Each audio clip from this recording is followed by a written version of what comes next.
folks. Welcome to Calvin's Got Game. I'm Calvin. I'm Lewis. Well, we talk about some crazy stuff when we're not filming. So before we get started, Yes. so we're still laughing. You'll know why. Anyway, today we're carrying on with our series of games that are light, medium, and heavy. And today we're doing Sci-Fi. Hope you guys like Sci-Fi. I know I do. Our lightweight game goes from 0 to 2. Our middleweight game goes from 2.1 to 3. And our heavy game goes from 3.1 to 5. So today, like I said, we're doing our sci-fi games. Guys, there are a lot of them out there. Yes. There's a lot of sci-fi games out there. There's a lot of heavy ones that I haven't played, and there's some that I did. So we're going to see what I got and what Lewis has. Well, I'm going to go first. Yes, he's going to go first because I did not have a heavy one this time. But I'm going to let Lewis tell you how he kind of discovered his sci-fi games, if he would like to. Oh, okay. Just to say how you got okay. it, you know. Basically, How you got to where you're at. Basically, I went on BGG, did the search for the weight for light, went to the categories, hit sci-fi, and just started down and reading each one. And then I found the ones I have played, and then I did the little meeple. Meeple? Yeah. And see which one made it in first spot. I saw some that, I want to play that. Yeah, but I have too. Yeah. And there's some that I went, I'll never play that. What is that one? It has a lion on the front of it. Oh, something Imperium. Yeah, I can't remember that. Anyway, I won't ever play that. There's one I saw called Alone. Oh, yeah. Yeah, Alone. I want that and Alien. Yes, I saw a bunch of those too. Alien, yeah. No, this one actually goes by, they take the story of them back on the spaceship and trying to survive the alien. And the artwork on that, because I looked at the artwork, the characters, I like the artwork. They captured the characters real well from the movie. Mm-hmm. And so I'm going to have to get that one. But yet, I saw Alone, a little bit more heavy on the price. Yeah. But I like the aspect of you're trying to survive the other three players. So it's 3 against 1 or 3 against 2 or 1 against 1. But it's a map that everybody else knows the whole map. You only know certain parts of it. Yes. So it's a very interesting game on that. We're already talking about games we want to play in sci-fi, but let's get to the games we did pick. Yes. All right, so for my light game, and that other game I talked about I'll never play is Twilight Imperium. I'm not playing it ever. It's too long, it's too adept, not going to play it, and huge. So that one Calvin will probably never play.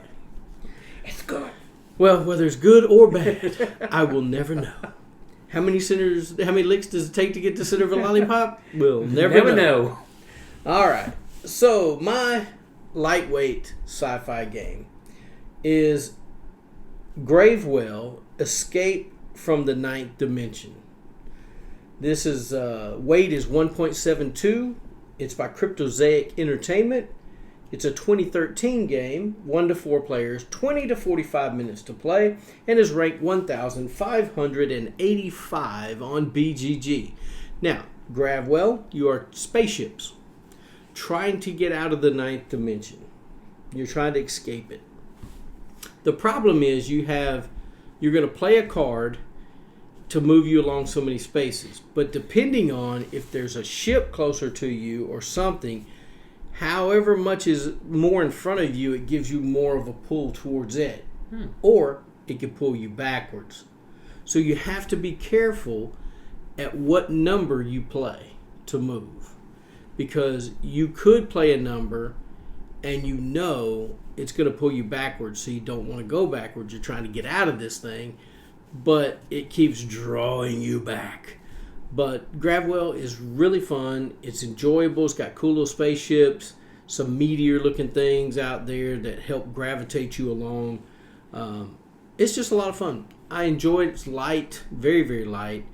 One of the things that I have a problem with is remembering which way to go, because I miss some things that are in front of us. Now, it has to be so far in front of you. It can't be just way out there. but it has to be so many spaces in front of you or behind you, so it would figure out who's drawing you in, right? Whether it's behind you or in front of you. It's a fun game. Like I said, it's very light. It only takes 20 to 45 minutes to play. It's a quick game, a lot of fun. If you've never played it, I'd say give it a shot. Never heard of that one. You're not killing aliens or shooting anything. You're just trying to escape the ninth dimension, which is easier said than done. Oh. Yeah, very much so, because you can get drawn back, and if you get, you kind of want to be in the back because you got all those spaceships in front of you and the meteor and stuff's in front of you that helps draws you forward. But if you're kind of in that middle and you got more stuff behind you than you do in front of you, you're going to go backwards, and you don't want that. So it's really cool. It's a really cool system. So basically, it's a catch-22 on that. Yeah, you got to figure out, okay, if I go back 2 spaces, it's not going to kill me. But if that person put move ahead 9, and I'm right in front of him, but he's got 2 people behind him, he's going to go backwards now. Or if I go behind that person now, they're going to go backwards.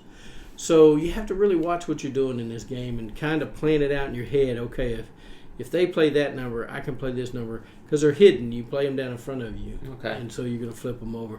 It's pretty cool. I like it. My lightweight game. It's a very easy game. Very fun We game. like games. It's a lightweight game. Yes, very lightweight game. It's a 1.0. This is an easy game. Yes. 2017 game. Turn 1 Game Supplies is the publisher. 1 to 4 players. About 20 minutes to play.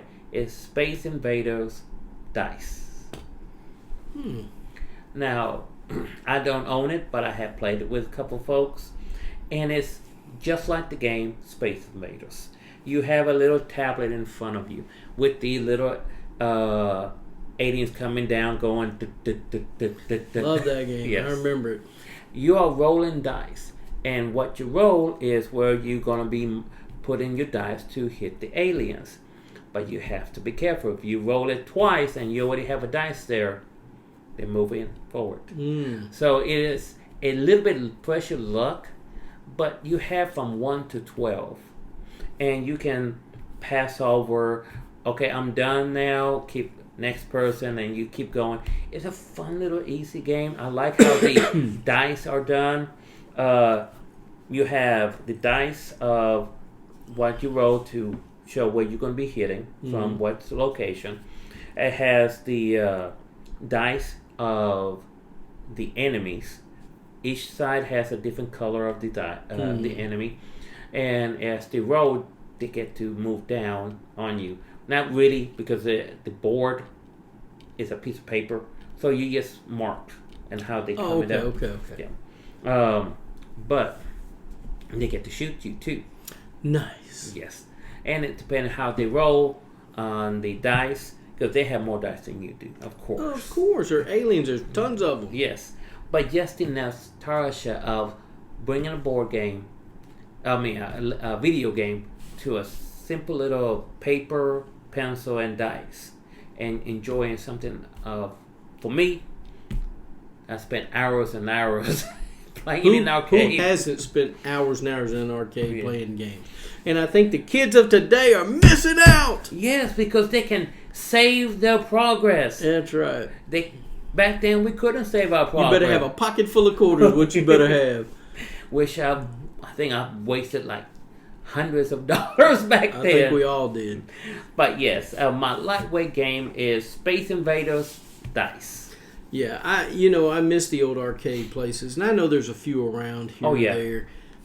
But it's just not the same of going to the mall and hanging out in the arcade when you're a kid, or going to an arcade somewhere that necessarily wasn't in a mall, bowling alley, or wherever. Right? They had pool tables and video games.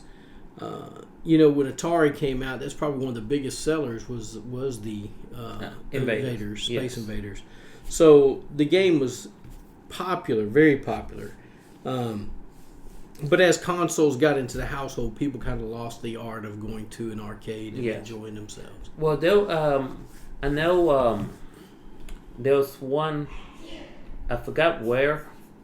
But, excuse me, that's people at the house. There's one nearby they opened up last year. Okay, and you can go there and you pay per hour to play. Yeah. Forgot where it is, but it's friendly. I haven't been there, but what I've heard about folks being there, and on Facebook, it's very family friendly on there too. Yeah. And they have some of those old arcades games there on console and actually set up. But also there's other arcades are popping up now. Yeah. More and more. There's 3 within this year popped up in around the Dallas area, which I like that. I like that. Yeah, bring them back. All that old games, bring them back. Yeah, I think they were a lot of fun, and I'm surely they were a cash grab. I remember, digging through the couch cushions to try to find quarters so that, I could take to school the little store we used to go to. I'm old enough that we got to leave campus for lunch, and so at noon we'd leave for lunch and didn't have to come back till 1. We got an hour lunch, right? Yeah.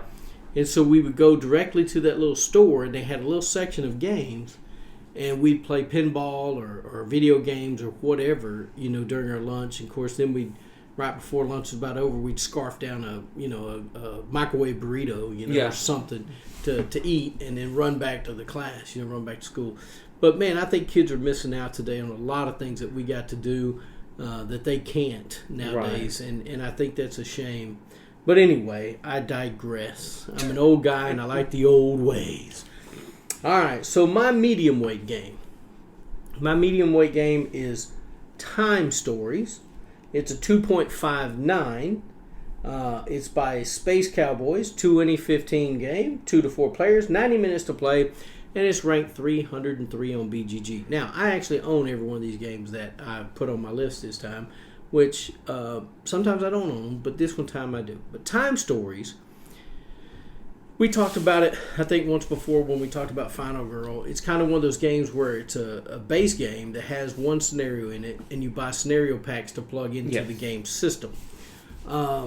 This one, you're going through and you're finding out whatever scenario you're in. You find out some things about it, but you fail your mission. You have to go back. You get chewed out by this guy who says you did terrible on the mission and blah, blah. I hated that guy. It got to the point where I hated coming back and listening to the rant, because you got to read this little paragraph thing.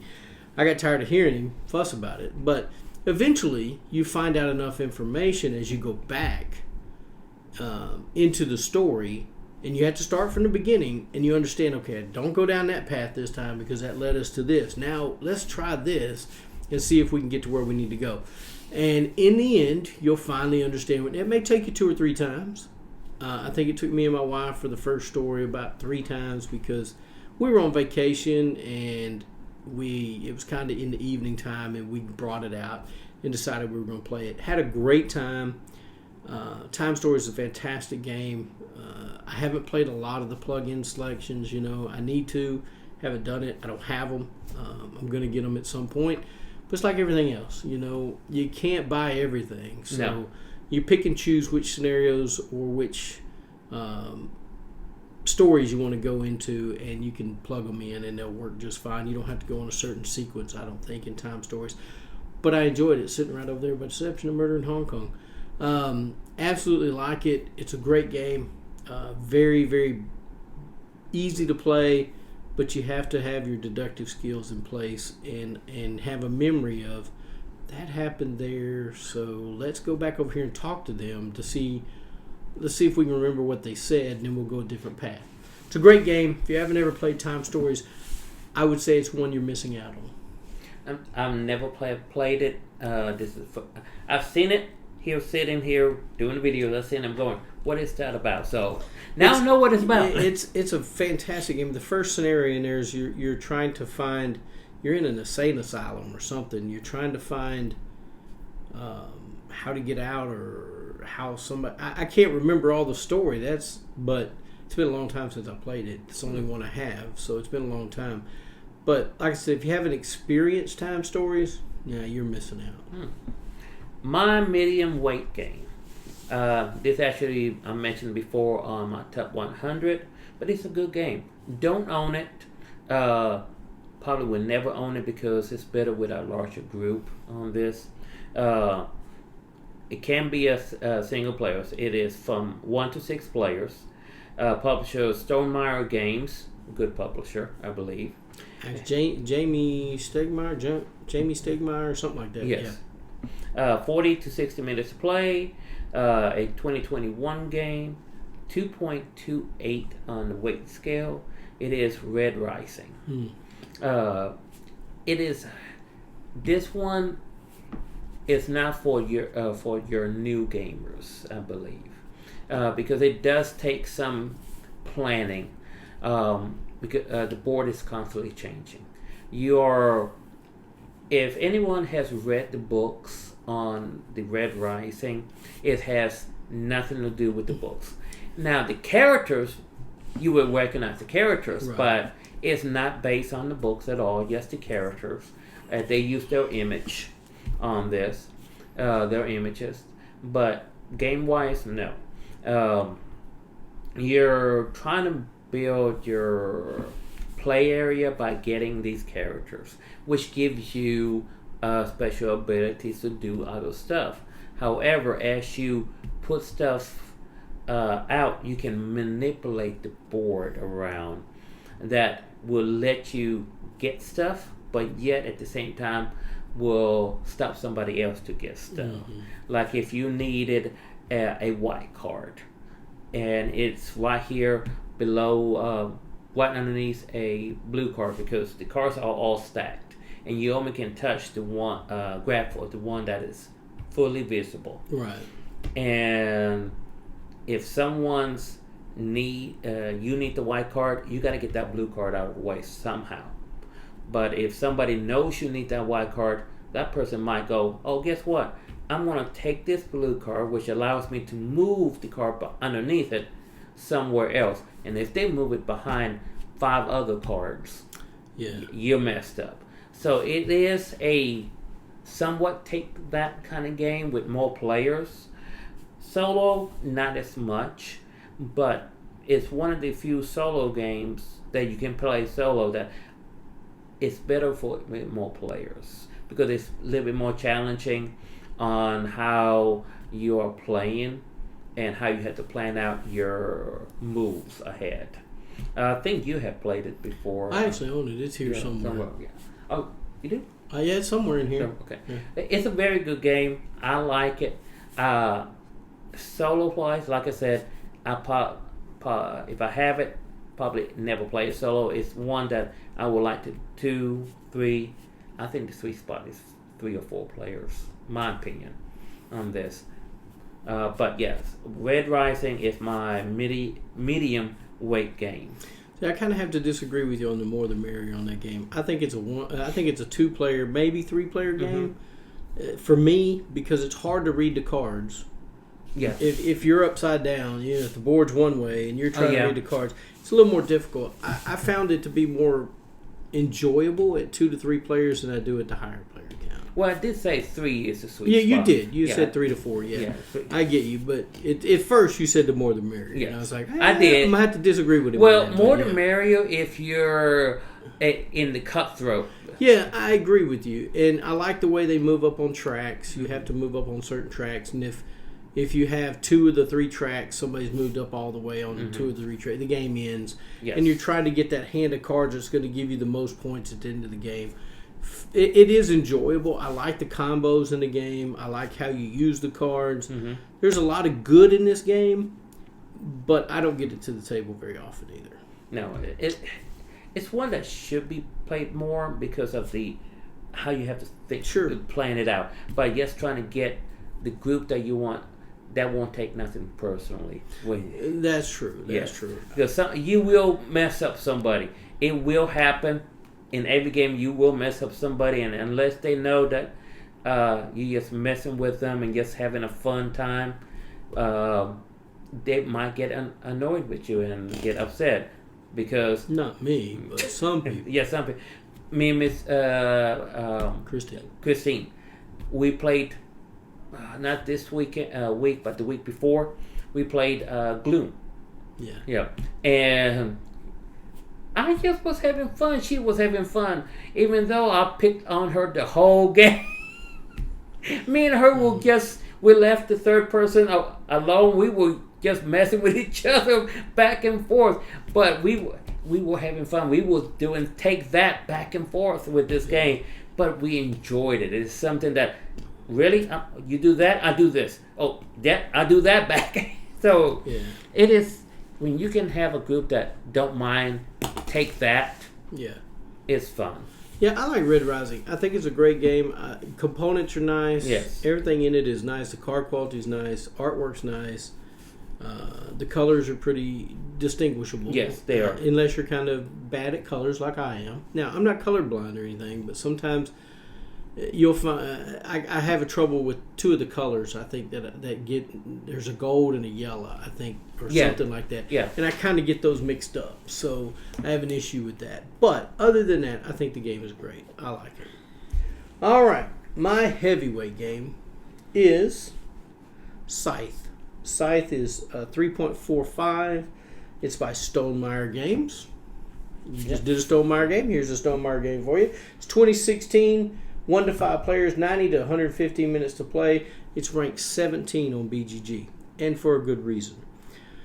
When I first saw Scythe, I was like, that game looks very complicated. I probably don't want to ever play that game. I sat down, somebody taught it to me. It's not a complicated game. I thought it was more war, you'd be battling with people a lot. It's not that either. Not that you can't, but that's not what the main focus of the game is. You have your own board, and you're trying to increase what you can do on your own board by putting things out onto the board or getting resources. You have these cool little minis. You got mechs and miniatures. You're trying to control a lot of the board to get points. And if you control the center part of the board, you get a lot more points. And there's these little cards that you do a certain thing, you'll get to draw one, and it gives you a decision to make, kind of like a little story decision card. I found this game to be rather intriguing and fun, and so I went out and bought it. I was afraid of it at first because it looked too complicated, it looked overwhelming, but the game is not overwhelming. You're playing actually a game on your own board. I mean, there's a big board out there, don't get me wrong. There's a big board out there that you're going to move on and you're going to do things and collect resources. But you're trying to get your board more productive. And so when you can take things and put them out or add things to the board, you get to do more things. The cool thing about this game is everybody's board is different on the actions that they can... same actions are in just different orders. So you can't do the same action twice in a row. You have to pick a different action. So it gives you some variety in the play of someone can't do the same thing over and over and over again, right? So I enjoy the game. It's a lot of fun. I think that Scythe is a game that might turn people away by the way it looks as far as heavy, but it's not that heavy. It's really, really not. Even though it has a 3.45, I don't think it's that heavy. I think it's a thinky game for sure, but I don't think it's a game to where you're going to be overwhelmed or worried about somebody fighting you constantly. That's not how it works.